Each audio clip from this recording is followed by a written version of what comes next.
las crisis que se presenten, usted sepa exactamente qué, cómo y cuándo hacer lo que tiene que hacer. Ahora, junto con esa riqueza y sabiduría, ¿no le gustaría tener la paz y la serenidad que provienen de una correcta relación con Dios? ¿Cómo le gustaría tener todas estas cosas? Y usted me responde, pastor, eso es imposible. Nadie puede tener esa clase de riqueza, de sabiduría y de adoración. Pues mire, yo le voy a mostrar el camino y juzgue usted si lo que voy a decir no es más que una falsa propaganda. ¿De acuerdo? Bien, hablemos de la riqueza. Busque Mateo 5:5. Bienaventurados los mansos, porque ellos recibirán la tierra por heredad. Eso, mi amigo, es riqueza indescriptible. ¿Y qué de la sabiduría, de la guía que uno necesita? Veamos el Salmo 25:9. Encaminará a los humildes por el juicio y enseñará a los mansos su carrera. ¿Y qué de la paz y de la serenidad que queremos tener? Veamos Mateo 11, los versos del 28 al 30. Venid a mí todos los que estáis trabajados y cargados, y yo os haré descansar. Llevad mi yugo sobre vosotros y aprended de mí, que soy manso y humilde de corazón, y hallaréis descanso para vuestras almas, porque mi yugo es fácil y ligera mi carga. ¿Cómo trabaja eso en nuestras vidas? Bien, veamos.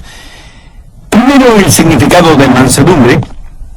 Muchos piensan que mansedumbre es cobardía, que si uno es manso, tiene un carácter tímido y ambivalente. Permítame decir de una vez por todas, mansedumbre no es cobardía. Jesús dijo, yo soy manso y humilde de corazón. ¿Fue Cristo un cobarde? ¿Llamaría usted cobarde a quien con látigo en mano echó fuera del templo los mercaderes? ¿A quien pasó 40 días en el desierto, en ayuno y oración, rodeado de bestias salvajes? ¿Se atrevería usted a decir que fue un cobarde? Jesús, aún sabiendo que en Jerusalén sería apresado, acusado y crucificado, sin embargo fue con determinación y firmeza hasta esa ciudad. ¿Le parece a usted que eso fue un acto de cobardía? ¿Qué clase de cobarde fue Jesús que sufrió en agonía y murió con su cuerpo clavado en una cruz? Jesús, el más hombre de todos los hombres que ha existido, dijo, yo soy manso y humilde de corazón. Mansedumbre ni siquiera es debilidad, aunque muchas veces así lo pensemos, cuando lo opuesto es la verdad. Para ser manso hay que tener tremenda fortaleza espiritual y emocional. La Biblia dice que aparte del Señor Jesús, Moisés fue un hombre manso. Piénselo. Moisés fue un comandante en jefe que guió al pueblo de Israel desde Egipto hacia la tierra prometida. Fue un hombre de valor. Pero ser un hombre de valor no excluye la mansedumbre. Alguna vez en alguna parte leí la siguiente frase: si usted cree que mansedumbre es debilidad, trate de ser manso por una semana. Perturbadora opción, ¿no le parece? Ser manso demanda una increíble fortaleza, porque la mansedumbre es fortaleza bajo control.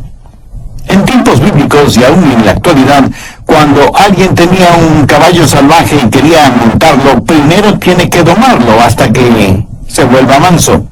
Y solo cuando ha sido amansado puede ser montado, utilizado. Pero note, no es que el caballo perdió su fortaleza, sino que ahora su fortaleza está bajo control. Entonces, mansedumbre es fortaleza que está bajo control. Wallace Hamilton es el nombre del autor del libro Cabalgue caballos salvajes. ¿Y qué me ilustra lo que estoy diciendo? Dice que nosotros venimos a este mundo con toda clase de deseos, de instintos, proclividades, habilidades y ambiciones dadas por Dios mismo, y que al diablo le encantaría quitárnoslas y pervertirlas para su propio uso. Pero esos dones son el regalo de Dios para nosotros. Pero Él quiere que todos esos dones estén bajo su control y sean para su honra y su gloria. Pero el diablo quiere pervertirlos y traer vergüenza al nombre del Señor Jesucristo. Por lo tanto, hay tres cosas que usted puede hacer con sus habilidades naturales y los dones que Dios le ha dado. Primero, autoafirmación. Allá a comienzos de la década de los años 60, apareció el siguiente lema: lo que quiera que es natural es hermoso, y cualquier cosa que es hermosa debe ser buena. Así que, lo que quiera que usted quiera hacer, hágalo. Nuestros antepasados de alguna manera fueron más listos que la gente de esta generación y su maldad. Los antiguos, si querían hacer algo malo, malvado, vil, si querían dejar correr sus caballos salvajes, tomaban esa maldad, esa impiedad, esa vileza que tenían y la deificaban, la convertían en un dios o en una diosa.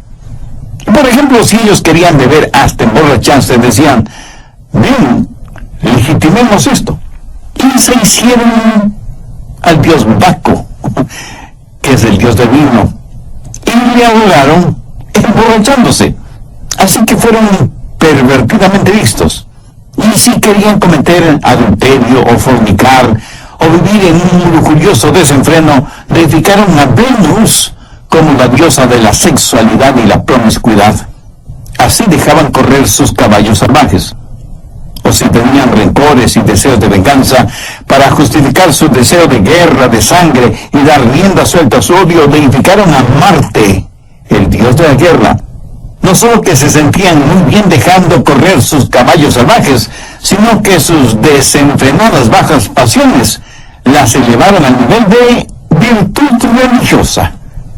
Hubo un hombre filósofo alemán, Friedrich Nietzsche, que fue el abanderado de los que querían dejar correr libremente a sus caballos salvajes. Fue el apóstol de la autoafirmación.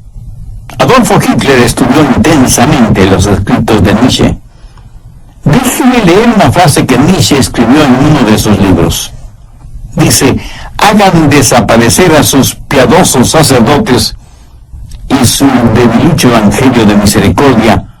Purguen de sus almas esta enfermedad diabólica llamada cristianismo. El progreso depende de hombres fuertes y gente fuerte. Por lo tanto, afírmese en usted mismo. Sea un superhombre. Y Hitler fue convencido de esto, y el resultado fue la invención de los hornos de gases para aniquilar a los judíos. Segundo, el autocontrol. Solo restrinja, reprima sus deseos. Mutile al jinete del caballo. Eso, mi amigo, es una forma de budismo. Los budistas tienen esa clase de religión. Razonan que si las personas no pueden llevarse bien y no tienen paz consigo mismas y menos con los demás, es porque sus deseos no tienen restricciones, y esto les guía a vivir una vida de frustración. Entonces el budista dice: usted tiene que llegar a un punto en donde ya no tenga esos deseos. Tiene que sublimizar todo deseo, amortiguar sus pasiones hasta alcanzar el nivel nirvana, el lugar en donde no siente ni es nada. Es como si a usted le cortaran la cabeza para eliminar el dolor de cabeza. ¿Cómo verá? Eso es una especie de religión negativa, de fe negativa. El cristianismo es una fe positiva. Dios no elimina al jinete ni mutila al caballo. Lo que hace Dios es tomar ese deseo, esa fortaleza, esa ambición, esa habilidad, todo lo que Él mismo nos ha dado, dársela al Señor Jesucristo y dejar que Jesús controle nuestra vida. Adelante, Romanos 6, 19.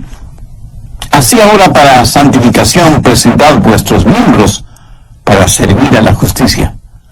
¿Qué es lo que Dios quiere hacer? Dios quiere tomar sus habilidades y sus deseos y ambiciones y mutilarlos. No, de ninguna manera. Lo que Dios quiere hacer es controlarlo para su gloria. Por ejemplo, digamos que usted tiene un temperamento volátil. Dios dice que no debe perder su temperamento y que más bien debe aprender cómo usarlo. Mire lo que dice Efesios 4:26. Airaos, pero no pequéis. El mismo Señor Jesús, cuando vio que los mercaderes habían hecho del templo un lugar para sus negocios, no muy honestos, que digamos, se enojó, fue movido a ira. O sea, Él no perdió su temperamento, su control, sino que lo utilizó en una causa justa. Mi amigo, si usted me dice que no tiene temperamento, entonces algo no está bien con usted. Jesús quiere controlar su temperamento para su gloria. Debe haber ciertas cosas que deben disgustarle, enojarle, hacerle perder su temperamento. Por ejemplo, la industria pornográfica, el tráfico de drogas, la explotación sexual de mujeres y de niños y toda la depravación actual que está convirtiendo al mundo en un desierto espiritual, moral y ético. Un desierto lleno de fieras feroces. ¿Y qué de nuestra lengua? Jesús quiere que con nuestra lengua le alabemos y le glorifiquemos. Gracias a Dios hay muchos cantautores que son genuinamente cristianos y utilizan ese don que Dios les ha dado no solo para tocar e inspirar la vida de otras personas, sino y sobre todo para alabar, honrar y glorificar a Dios. Y Dios nos da dones y talentos, naturales o especiales, no para que nos volvamos orgullosos de tener esos dones y talentos, sino para que con ellos alabemos y bendigamos a Dios.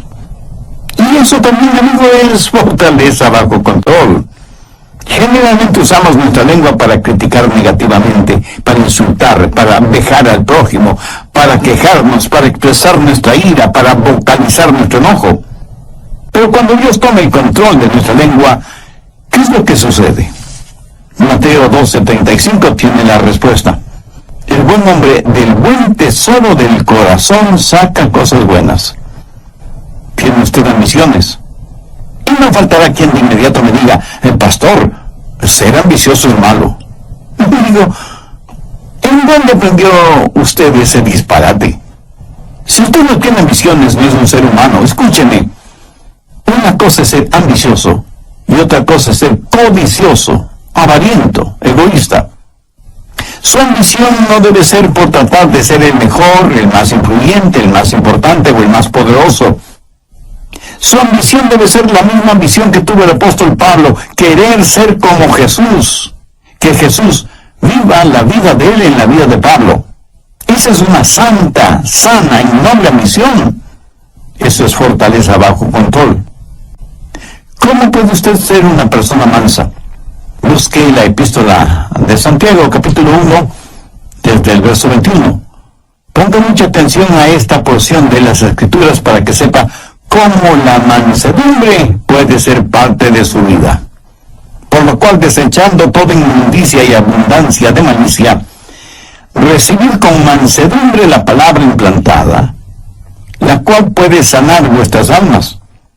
Pero sed hacedores de la palabra, y no tan solamente oidores, engañándoos a vosotros mismos.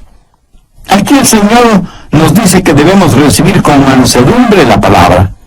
Ahora, ¿por qué debemos recibir con mansedumbre la palabra? Porque la mansedumbre es fortaleza bajo control. Y para ser controlado por el Señor, usted tiene que conocer su voluntad y su camino. Y para conocer la voluntad y el camino de Dios, usted tiene que conocer su palabra. Por lo tanto, tiene que recibir la palabra con mansedumbre.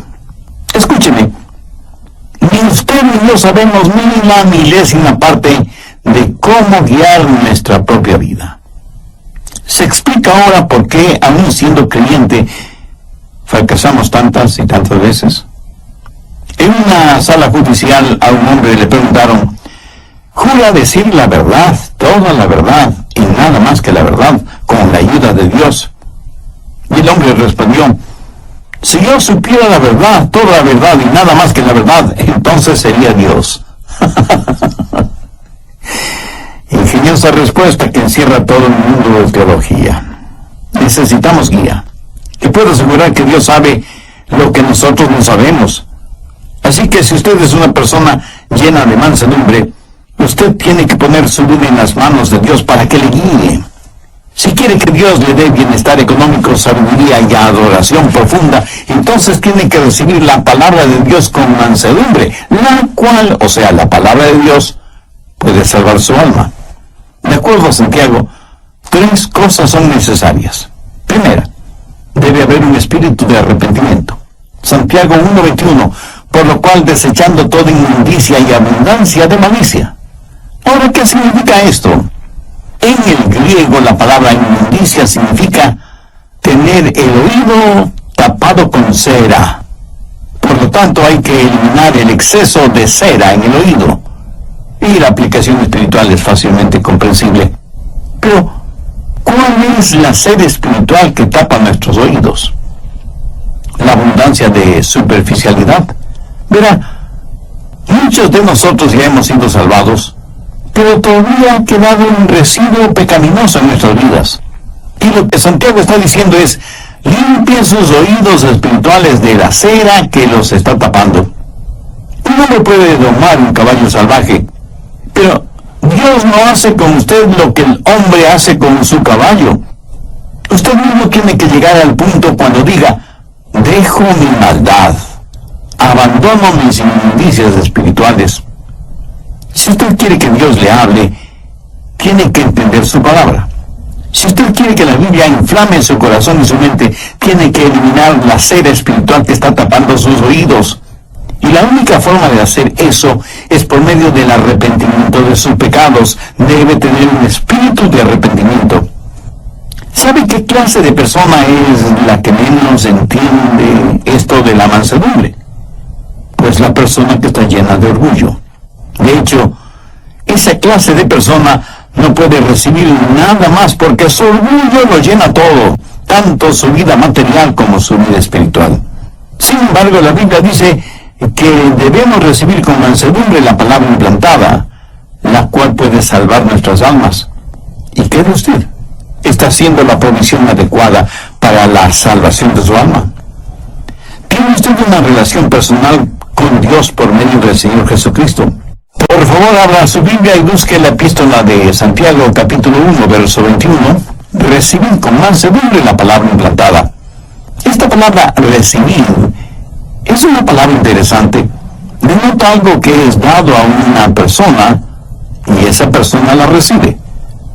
Usted no podrá recibir y menos entender la palabra si es que no tiene un espíritu de arrepentimiento. Sí, usted puede saber cosas acerca de la palabra, hasta puede saber intelectualmente, académicamente la palabra, pero eso no le califica para entender la palabra de Dios. Recibir significa aceptarlo como un regalo, y cuando lo recibe, usted lo recibe.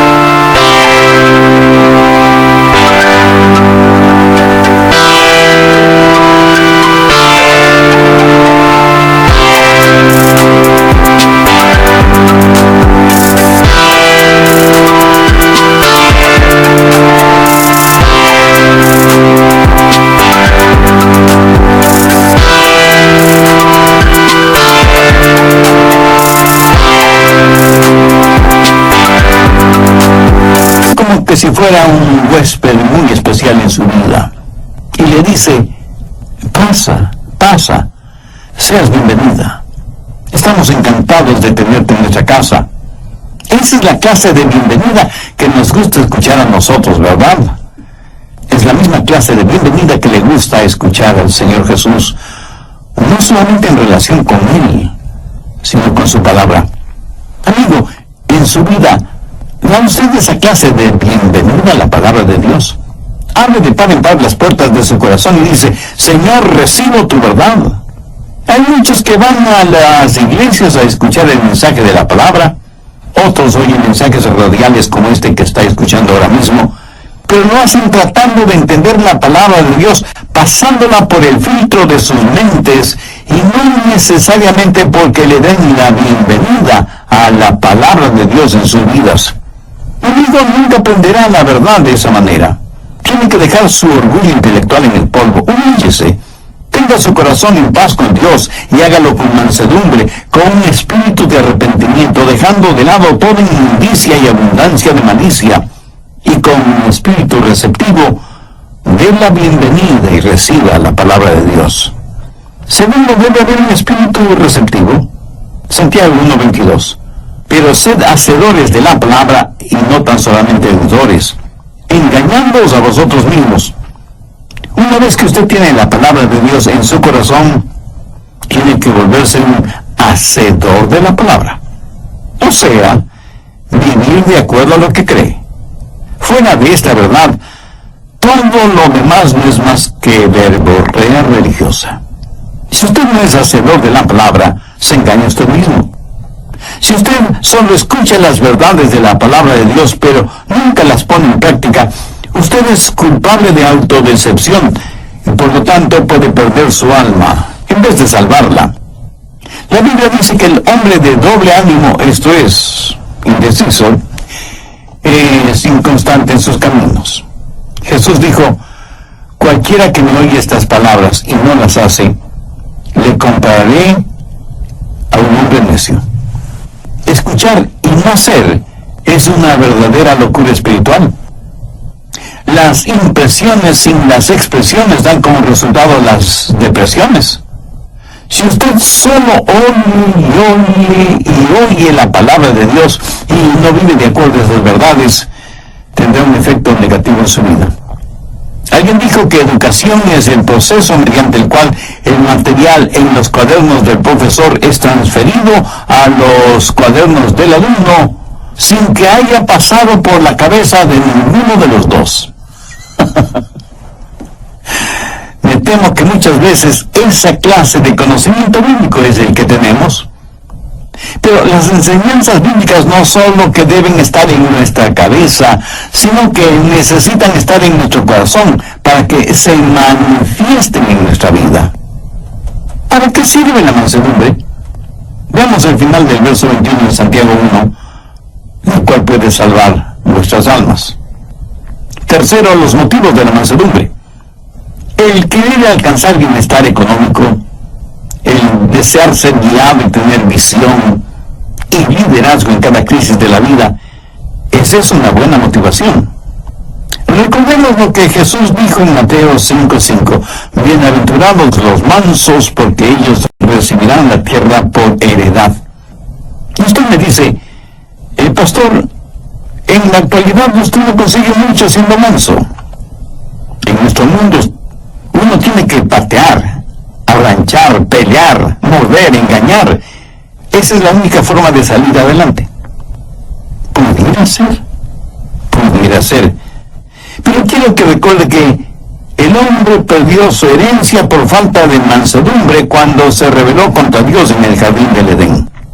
La gente hoy en día no es capaz de gozar con lo que piensan que tienen por su espíritu de rebelión. Pastor, ¿qué quiere decir que recibirán la tierra por heredad? Bien, veamos 1 Corintios 3:21. Todo es vuestro. Veamos ahora 2 Corintios 6:10. Como no teniendo nada más, poseyéndolo todo. Ahora, ¿qué significa todo esto? La tierra y todo lo creado son propiedad de Dios. Nosotros pertenecemos a Dios. Por lo tanto, todo lo que Dios tiene es nuestra herencia, porque somos hijos suyos, coherederos juntamente con Cristo. Y sin embargo, nada es realmente nuestro. Nosotros solo somos administradores, mayordomos de las cosas de Dios. Y este es un arreglo admirable, porque cuando el diablo venga y le diga: si no me sirves, voy a quitarte todo lo que tienes, usted le responde: tú no puedes quitarme nada porque nada tengo, todo le pertenece a Dios. Poderoso jab de izquierda al mentón del diablo, quien cambia de táctica y le dice: entonces, si me sirves y me adoras, te lo daré todo. Y usted le responde: diablo, tú no puedes ofrecerme nada, porque ya lo tengo todo. Demoledor jab de derecha al mentón del diablo. Como no teniendo nada más, poseyéndolo todo, va a llegar un día cuando todo será posesión de los hijos de Dios, porque en su palabra dice que heredaremos la tierra. Un día vamos a reinar con Jesús. Un día Jesús descenderá del cielo y se sentará en el trono de David y reinará en donde el sol alumbra, o sea, en todas partes. Su reino se extenderá de mar a mar. Los lagos, ríos y océanos estarán rebosantes de peces. Los árboles se doblarán por el peso de los frutos en sus ramas. El cielo se llenará con multitud de aves y todos los desiertos del mundo se convertirán en florecientes jardines. Todo esto será la herencia de los hijos de Dios. Los mansos heredarán la tierra. Eso lo tenemos ahora como herencia en nuestro corazón. Pero un día será realidad. Tendremos bienestar, riqueza económica. Salmo 25:9. Encaminará a los humildes por el juicio. Mucha gente se pregunta, ¿por qué Dios no nos habla hoy? Están viendo y entendiendo las cosas al revés. No es que Dios no nos hable. El problema es que nosotros no estamos escuchando. No tenemos una actitud de mansedumbre para oír la voz de Dios. Desea usted que Dios le guíe. Si usted se humilla con un espíritu de arrepentimiento, con un espíritu receptivo, Dios le guiará. Y usted no será como un barco en medio de una oscura y furiosa tormenta, sin brújula, sin timón, sin mástil ni sin velas, empujado por las olas y los vientos de este mundo. Encaminará a los humildes por el juicio. Él le mostrará el camino y usted podrá escuchar su voz, guiándole aún en medio de la peor tormenta de su vida. Y usted tendrá no solo bienestar y riqueza y sabiduría, sino que sabrá lo que es la verdadera adoración. Mateo 11 desde el verso 28. Venid a mí todos los que estáis trabajados y cargados, y yo os haré descansar. Llevad mi yugo sobre vosotros y aprended de mí, que soy manso y humilde de corazón, y hallaréis descanso para vuestras almas, porque mi yugo es fácil y ligera mi carga. Veamos esta porción bíblica un poco más detenidamente. Jesús fue un carpintero y sabía cómo hacer yugos para los bueyes. Y no creo que Jesús jamás haya hecho un yugo que no quedó perfecto en los bueyes. Ahora, cuando un buey lleva un yugo, es porque es un buey manso. Ese buey sigue teniendo tremenda fuerza. Por eso usaban los bueyes para arar los campos.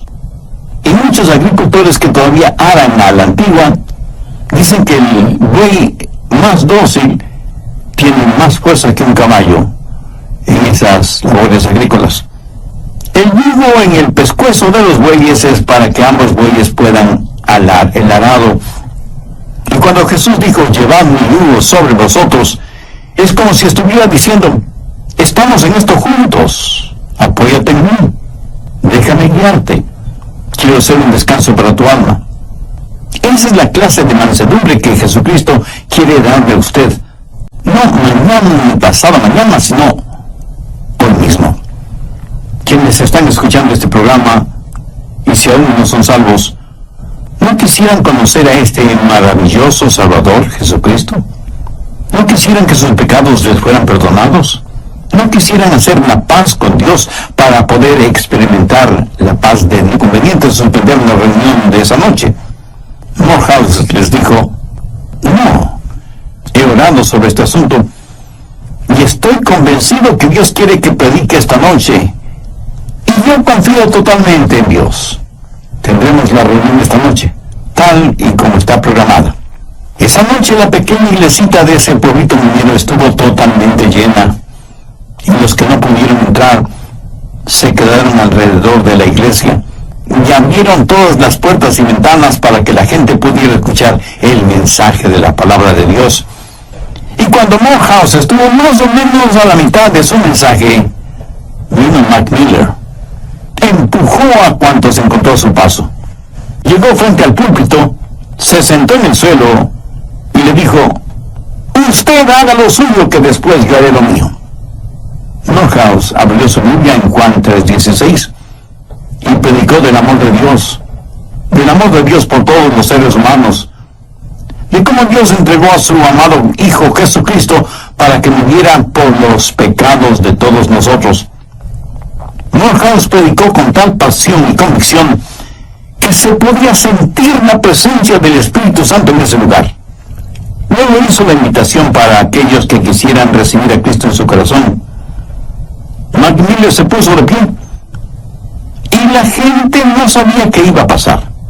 Él no pasó al frente, pero dio media vuelta y salió de la iglesia dando un tremendo portazo. Caminó por la calle principal de ese pueblito. Sus amigos que estaban bebiendo en un bar le vieron y le llamaron: «Mike, ven, sírvete un trago». Pero Mac Miller siguió caminando como si no les hubiera oído. Llegó hasta un pequeño callejón, giró hacia la derecha y llegó hasta una semi-destruida valla metálica, tras la cual había un remedo de casa. Con sus enormes manos empujó violentamente a la puerta. Era una sola habitación que servía de sala, comedor, cocina y dormitorio. Ahí una mujer de rostro demacrado cuidaba de unos pequeñuelos quienes, al ver entrar a su padre, corrieron a esconderse debajo de la cama por temor a que su padre los castigara. Su esposa, que evidentemente era abusada y golpeada físicamente, simplemente se puso en actitud protectora frente a la cama. Mac Miller miró a su esposa y en un tono dulce, desconocido en él, le dijo: «Mujer, no temas. Llama a los niños. Vamos a orar». Ella, asombrada, le preguntó: ¿Qué es lo que dijiste? Y él, con una paciencia absurda por ser él quien era, le dijo: «Trae a los niños, vamos a orar». Los niños salieron de debajo de la cama, pero se quedaron detrás de su madre. No entendían lo que estaba diciendo su padre. Él tomó a cada uno de ellos, les acarició en la cabeza y les dijo: «Hijos, vamos a arrodillarnos». Ellos, temerosos, así lo hicieron. Su mamá también se puso de rodillas y, para asombro de todos ellos, Mac Miller también se arrodilló y dijo: «Querido Dios». Y se quedó en silencio. No sabía cómo orar. Sabía maldecir y decir palabras obscenas, pero no sabía cómo orar. De pronto, como en un relámpago, se acordó de las oraciones que su madre le enseñó cuando él era un niño, y entonces dijo: «Generoso Jesús, manso y humilde, mírame como si fuera un niño. Perdona mi simpleza y permíteme acercarme a ti». Y en ese momento, en ese cuartucho, frente a sus felizmente asombrados esposa e hijos, Mac Miller nació de nuevo. Sus lágrimas fueron la confirmación de la transformación interna. Esta historia es real, la sabemos porque el mismo Mac Miller la cuenta como testimonio de lo que le sucedió a él y a su familia cuando él entregó su corazón a Jesús. Ahora es posible que usted no sea como Mac Miller antes de conocer a Jesús. Pero si quiere ser salvo, se salvará de la misma forma en que se salvó Mac Miller. No hay uno solo de ustedes que sea tan malo que no pueda ser salvo, o que sea tan bueno que no necesite ser salvo. Jesús dijo: «Venid a mí todos los que estáis trabajados y cansados, y yo os haré descansar, porque mi yugo es fácil y ligera mi carga». Si en su corazón usted siente el ardiente deseo de hacer una decisión por Cristo, no se quede con el desear. Pase de inmediato al actuar. Humíllese delante de Dios, arrepiéntase de sus pecados, pídale a Dios